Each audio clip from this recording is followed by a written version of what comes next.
So, hello everybody, here I'm back. This is the setup of the first scenario in the game In-Country Vietnam, 1965 to 1975 by Strategy and Tactics. We are covering the year of the White Horse, so that's 1965. The scenario starts in October and it runs until March. So basically, in October 1965 I should say, and it ends in March 1966. Now, what we have here is the setup, and I'm just going to pan over the whole map so that you can get a little bit of a better idea. I know it looks quite colorful, so I'm just going to zoom in a little. We're going to start back there. That's the Delta and Saigon. So this over here is actually Saigon. So the yellow and the green counters represent the free world. So basically the yellow are I'm just gonna pull this closer. That is a garrison, and that's an ARVN. And the green counters are the Anzacs, the United States, Cambodia, Laos, Thai allied units.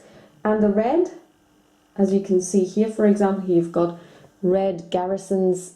These are Vietnamese NVA forces, and then you also have the Viet Cong with the black units here. For example, that would be a Viet Cong unit. So basically I'm just going to zoom out. This is the Delta front. Here we've got the Saigon front. Here we've got the B2 front.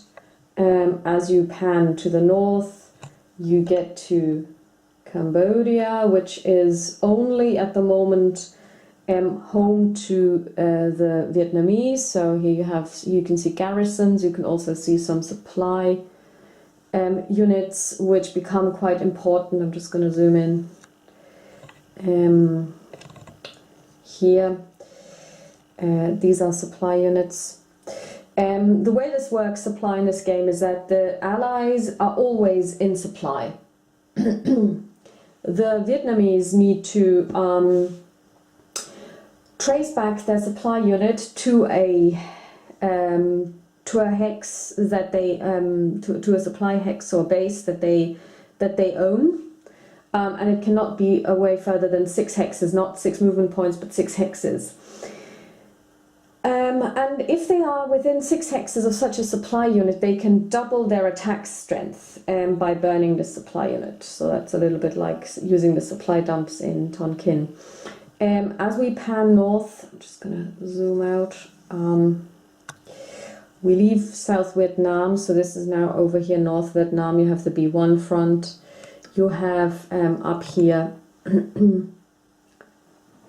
for example, areas which are in control, in Ally control, but up here you can see all of these North Vietnamese cities are in the control of the Vietnamese.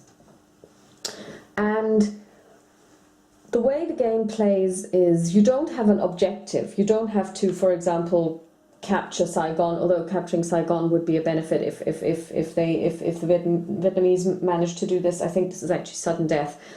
But it's all about victory points. So in that area, it's very much similar to Tonkin, where you have a victory point level, and then you add and deduct victory points as you go along. You can get victory points by capturing victory point hexes. So basically here we have one. This is the city of Truong Nguyen, and this would give you 1 victory point. At the moment it's with the communists. So basically if the Allied player got this, then he would get 1 victory point.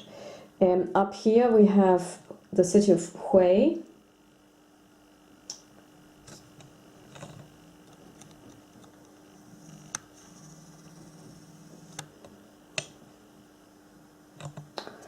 which is actually quite an important city because, well, first of all, we all know what happened there, but it's also worth 4 victory points. So this is, here you've got actually a couple of very strong forces. You have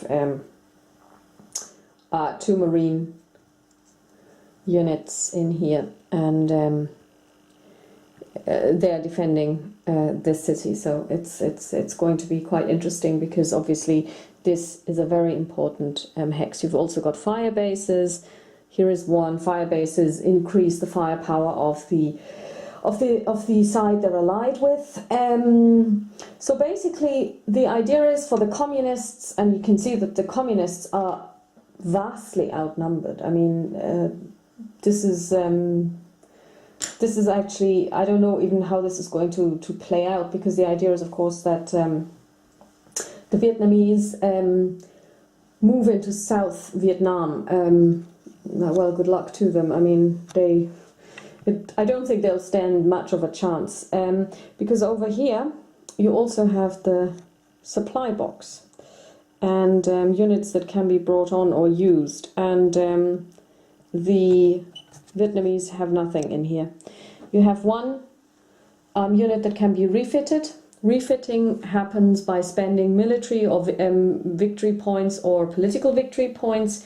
And here we also have the resources that can be brought in. So basically we have choppers for air assault. We have tactical and strategic bombing for the Allies. So I'm not really seeing how the Vietnamese can win this scenario. So it's going to be quite interesting how this plays out. So that's all for now. So this is the setup, and I hope I'll get to play a couple of turns today. Okay, bye.